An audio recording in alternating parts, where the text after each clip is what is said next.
One of the most important aspects of ventilator management is determining when a patient is ready to transition towards spontaneous breathing, which means that properly assessing a patient for a spontaneous breathing trial is a crucial step in the process of weaning and extubation. Postoperative patients in particular may require additional care when navigating the weaning process due to factors such as sedation, pain, and communication barriers caused by the endotracheal tube. For the TMC exam, you must understand the indications and methods for conducting an SBT, as well as how to recognize when extubation or alternative support is necessary, which is why in this video we'll walk you through a practice question that focuses on these concepts. So, if you're ready, let's get into the question. A 52-year-old postoperative female patient is receiving volume control SIMV with the following settings: tidal volume of 450, rate of 10, FiO2 of 24, and a PEEP of 5. The patient is awake, alert, and ready to be assessed for a spontaneous breathing trial, but is unable to communicate verbally due to the presence of the endotracheal tube. Which of the following would you recommend for the patient's SBT? A. Increase the sedation dosage. B. CPAP with pressure support via ET tube. C. T-piece therapy at 24%. Or D. Extubate and provide BiPAP via full face mask. Do you know the answer? Well, let's break it down. To answer this question, it's essential to understand the purpose of a spontaneous breathing trial and the appropriate methods for conducting one.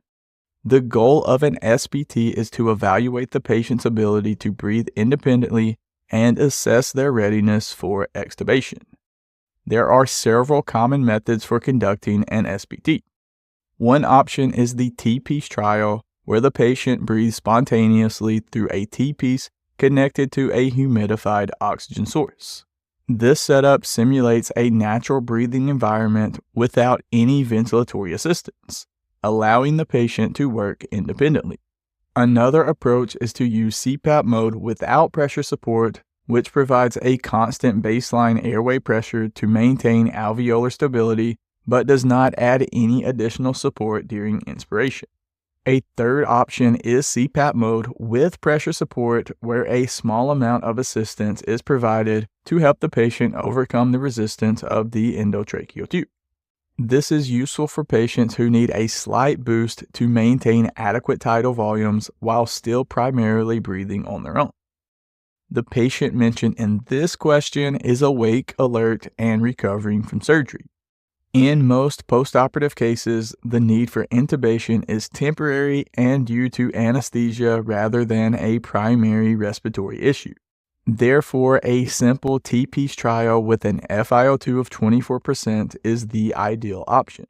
It provides enough oxygen support while allowing the patient to breathe independently, making it a straightforward and effective way to assess readiness for extubation. Sedation is never recommended during an SBT, as the patient must be awake and cooperative to accurately assess their breathing capability.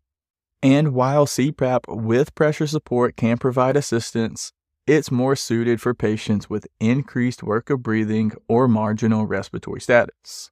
This level of support is unnecessary for a patient who is stable, alert, and likely intubated for surgical reasons. Extubation should only be performed after a successful SBT, which the patient has not yet completed. Additionally, the question does not indicate that BiPAP is needed, which means that the correct answer has to be C, T-piece therapy at 24%.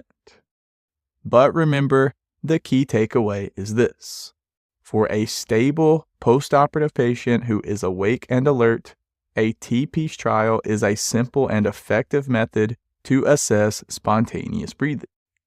It provides a minimal support environment, allowing for a proper evaluation of the patient's readiness to breathe independently and progress towards safe extubation. If you enjoy practice questions like this, definitely consider checking out our TMC test bank. It's a massive bank of practice questions with helpful explanations like this one that students are using to pass the TMC exam. It also comes with multiple sample TMC practice exams to help you test your knowledge and prepare for the real thing. If you're interested, I'll drop a link in the description below this video if you want to learn more, including some premium bonuses that are included for a limited time. You can also consider signing up to receive daily TMC practice questions directly in your inbox each morning when you wake up. This is one of the most effective strategies to learn the required topics for earning a passing score. Again, if you're interested, check out the links below in the description. But real quick, if you don't mind, please drop a like on this video and subscribe to support the channel. And there should be some other helpful videos popping up on your screen right about now that I think you will enjoy. And just a quick reminder, we are not doctors. This video is for informational purposes only. Have a nice day, and thanks for watching.